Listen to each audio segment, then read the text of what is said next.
Salut tout le monde, on se retrouve aujourd'hui pour un update. J'ai 6 livres à vous présenter et je vous rappelle que si un livre ne vous intéresse pas, vous pouvez aller en barre d'infos et cliquer sur la minuterie du livre ou des livres qui vous intéressent pour passer ce qui ne vous intéresse pas du coup. Donc aujourd'hui nous allons parler de Butter de Erin Lang, Attila le curieux chat voyageur de Christine Lacroix, La fabuleuse histoire de l'hôpital du Moyen-Âge à nos jours de Jean-Noël Fabiani, Inaccessible le tome 1, La tour aux 1000 étages de Katharine McGee, Une petite voix me disait de maigrir encore de Solène Révol, et le tome 2 des Contes des Royaumes, Charme, de Sarah Pinborough. Donc nous allons commencer cet update avec Butter de Erin Lang, qui a été d'entrée de jeu une superbe lecture, j'ai vraiment adoré cette lecture. Donc c'est l'histoire de Butter, qui est un surnom bien évidemment, qui est en surpoids et qui le vit vraiment très très mal. Et la veille du jour de l'an, il décide de faire un dernier repas et de mourir lors de ce dernier repas en mangeant.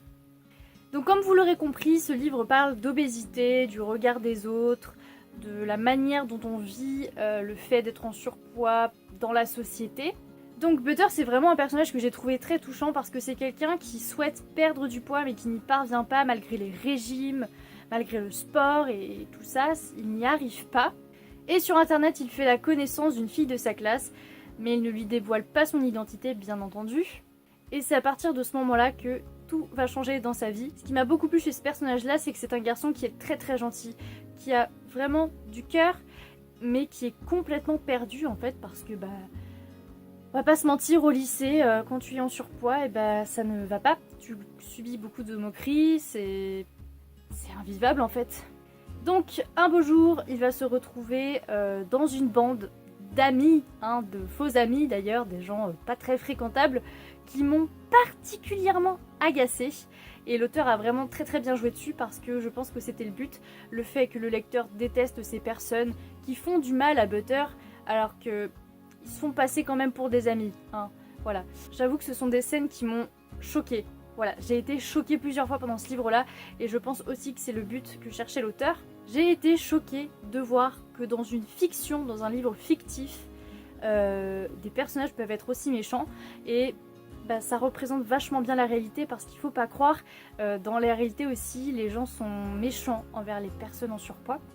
Et ça m'a fait mal au cœur en fait de voir que ça a beau être fictif, ça se rapproche vraiment de la réalité et que il n'y a aucune tolérance auprès des personnes en surpoids et c'est juste dingue en fait. J'ai demandé ce livre-là parce que au premier abord, ça me semblait être assez humoristique. Ça l'est, mais il y a quand même un gros message derrière, un gros message d'alerte qui parle de la grossophobie, qui parle du suicide, parce qu'on peut en arriver au suicide, qui parle du harcèlement scolaire. Enfin, c'est un livre qui dénonce énormément de choses, malgré l'aspect assez fin de l'humour. Donc c'est vraiment un livre que j'ai adoré, et je vous encourage vraiment à le lire parce que dès le début, en fait, dès que j'ai ouvert ce livre, j'ai eu, vous savez, la petite sensation que vous avez quand vous ouvrez un livre et que vous savez que vous allez l'adorer. C'est exactement ce que j'ai ressenti et j'ai passé vraiment un très très bon moment, malgré ce que je vous dis, c'est pas très très joyeux. Donc pour moi, ce livre vaut un 8 sur 10. Nous allons maintenant parler de Attila le curieux chat voyageur de Christine Lacroix. Donc c'est un abandon, voilà. J'ai commencé ce livre avec beaucoup d'espoir, je me suis dit, oh tiens, ça va parler de chat, ça va parler d'aventure, ça va être super intéressant. Le problème étant que j'ai lu une centaine de pages et j'ai trouvé que c'était très simple, très simpliste. En fait, j'attendais plus que juste les aventures d'un chat, j'attendais, je ne sais pas moi, une morale, des questionnements, des remises en question, un peu comme si le chat était humain, on va pas se mentir. Et j'ai trouvé que la plume de l'auteur ne me correspondait pas du tout, que c'était beaucoup trop simple, il n'y avait pas du tout ce que j'attendais dans ce livre-là. Très peu d'action, c'était vraiment centré sur le chat et son aspect chat justement. Enfin voilà, je sais pas trop ce que j'espérais, je pense que j'espérais un chat un peu plus humanisé, un peu comme dans le chat créole que j'avais beaucoup aimé, de Guy Burel. Et je pense qu'en fait je me suis trop mis en tête que ce serait comme une suite, comme un parallèle à ce livre-là, et pas du tout. Enfin bref, je l'ai abandonné parce que je sentais que je ne pouvais pas poursuivre, je m'ennuyais vraiment beaucoup trop, donc voilà, tant pis. J'ai ensuite lu La fabuleuse histoire de l'hôpital du Moyen-Âge à nos jours de Jean-Noël Fabiani. Alors, Je l'ai acheté parce que vraiment l'histoire de tout ce qui est psychiatrie, médecine, psychologie, ça m'intéresse beaucoup. Donc ça parle de médecine, hein, concrètement, et ça m'intéressait énormément. Mais, je n'ai pas du tout aimé ce livre, je suis même déçue. Effectivement, on parle bien sûr, bien entendu, de la naissance et de l'histoire de l'hôpital. C'est constitué de beaucoup d'anecdotes. Malheureusement, j'ai trouvé que c'était très mal écrit. Je n'ai pas du tout apprécié la plume de l'auteur. C'est un avis personnel, hein, mais avec moi, ça ne l'a pas fait du tout. Et tout au long du livre, j'ai eu la sensation que l'auteur émettait beaucoup de jugements. Et ça aussi, ça ne revient qu'à moi, voilà. C'est quelque chose que je n'ai pas aimé. C'était comme un peu comme de l'ironie ou du sarcasme. Des petites choses comme ça qui sont pas passées avec moi. J'ai trouvé que c'était ennuyeux et lent. Et, enfin voilà, j'espérais vraiment que l'auteur m'absorbe dans l'histoire en fait de l'hôpital. Et c'est pas du tout ce qui s'est passé en fait. C'est le contraire, voilà. Effectivement, il y avait des petites choses intéressantes, mais le problème en fait, c'est la plume. C'est la plume. Voilà, ça n'a juste pas été possible parce que j'ai pas su accrocher au style de l'auteur. Et j'en suis un peu triste parce que j'aurais très certainement beaucoup plus apprécié cette lecture. Mais ça n'a pas été le cas, donc tant pis. Et pour moi, ce livre vaut un 5 sur 10. J'ai ensuite lu en lecture commune avec Meteora Books le premier tome d'Inaccessible, donc le premier tome, La Tour aux 1000 étages, de Katharine McGee. C'est dur à dire. Donc ce livre raconte l'histoire de 5 personnes qui vivent dans une tour, donc une tour de 1000 étages. Les étages sont classés par richesse, hein, concrètement, les plus pauvres en bas, les plus riches en haut.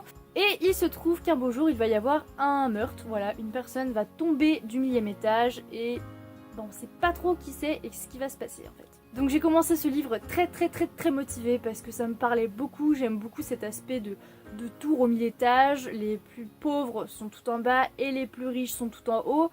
Bon concrètement c'est de la grosse discrimination, hein, concrètement on va pas se mentir. Enfin voilà, les riches sont tout en haut donc ils dominent toute la ville, enfin voilà, hein, toujours cet aspect de richesse donc de pouvoir.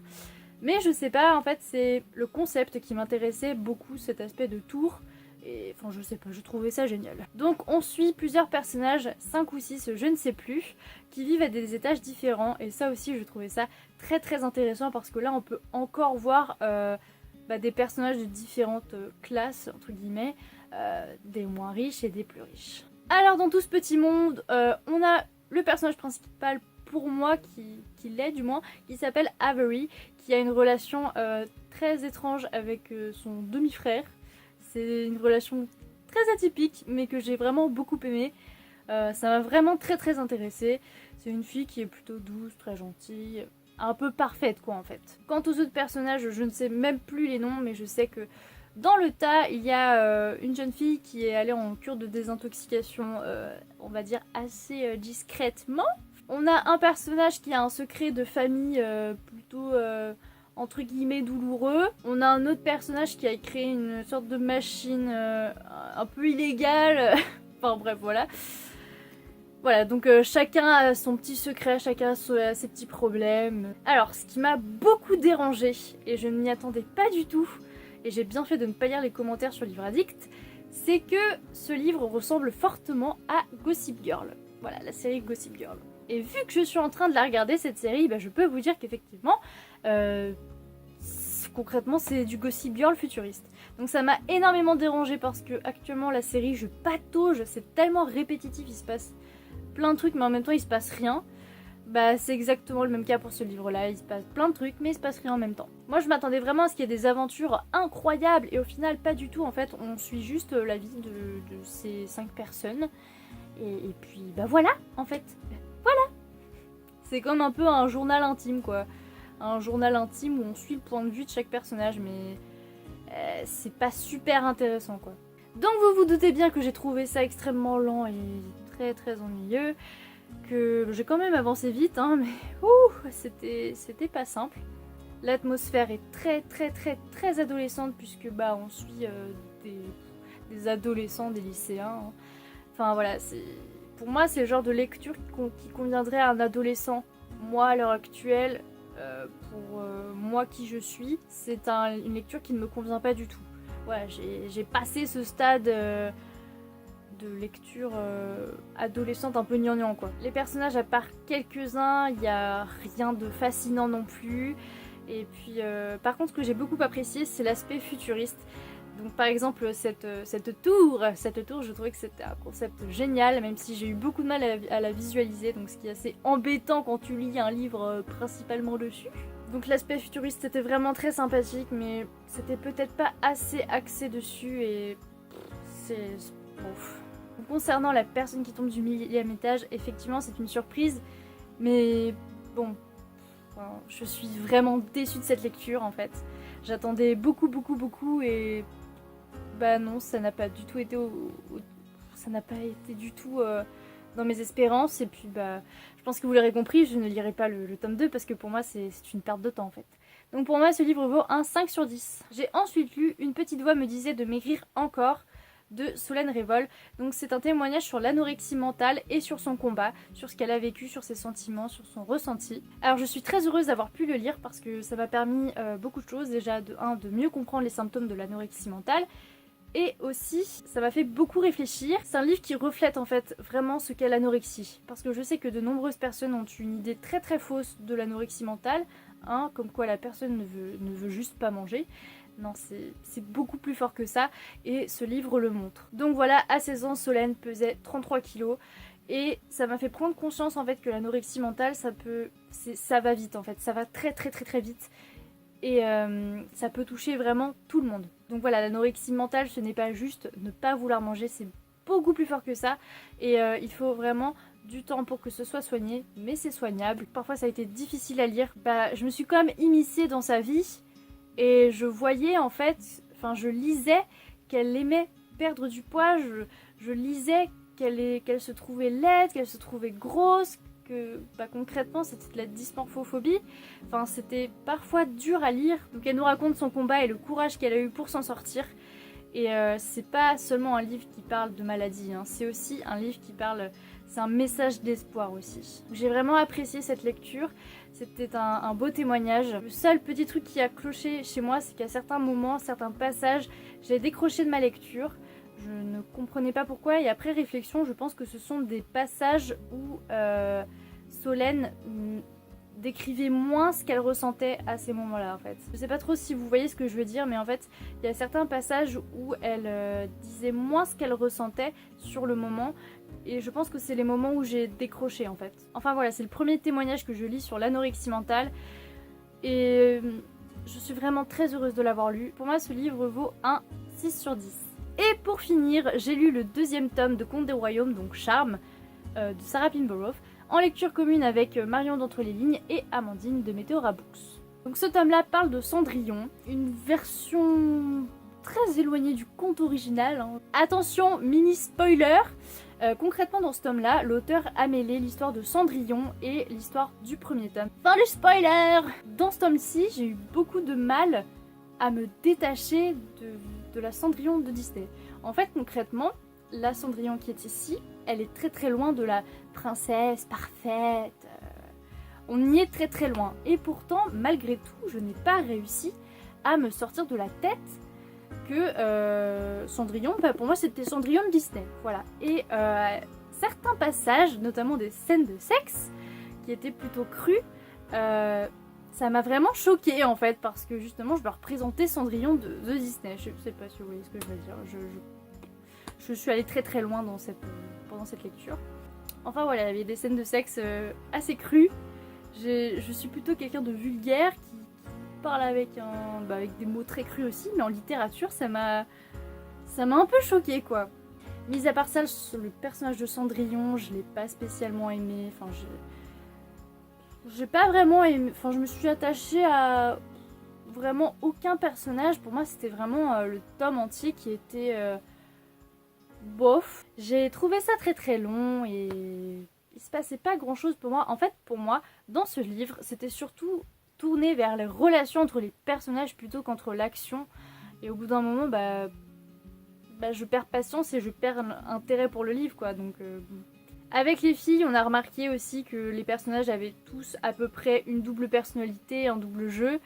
Je vous avoue que à la fin j'étais tellement blasée de ma lecture que bah, je m'en suis pas vraiment aperçue. J'ai repéré qu'il y avait certains personnages un peu bizarres. Mais bon, en fait j'ai tellement trouvé ça bof que j'ai carrément du mal à vous dire mon avis en fait. Parce que bah, au final j'ai pas vraiment d'avis sur ce livre. À part que c'était long, que j'attendais vachement plus quoi. J'attendais vraiment de l'action, j'attendais des trucs incroyables. Donc les trucs incroyables on les a eus hein. C'était pas forcément ce que j'espérais, mais on les a eus. Concrètement, je trouve que ce tome n'est pas bien construit. Il est... En fait, je le trouve brouillon. Je le trouve brouillon, pas assez travaillé, pas assez développé sur l'action. Par contre, un point très positif, entre guillemets, c'est que le prologue m'a énormément surprise. Bah, on a tous été un peu choqués d'ailleurs. C'est un prologue vraiment très spécial. J'ai peur pour la... J'ai vraiment peur pour le tome 3. On verra ce que ça donne. Donc pour moi ce livre vaut un 5 sur 10. Cette vidéo est terminée, j'espère qu'elle vous aura plu et je vous fais plein de gros bisous. Salut!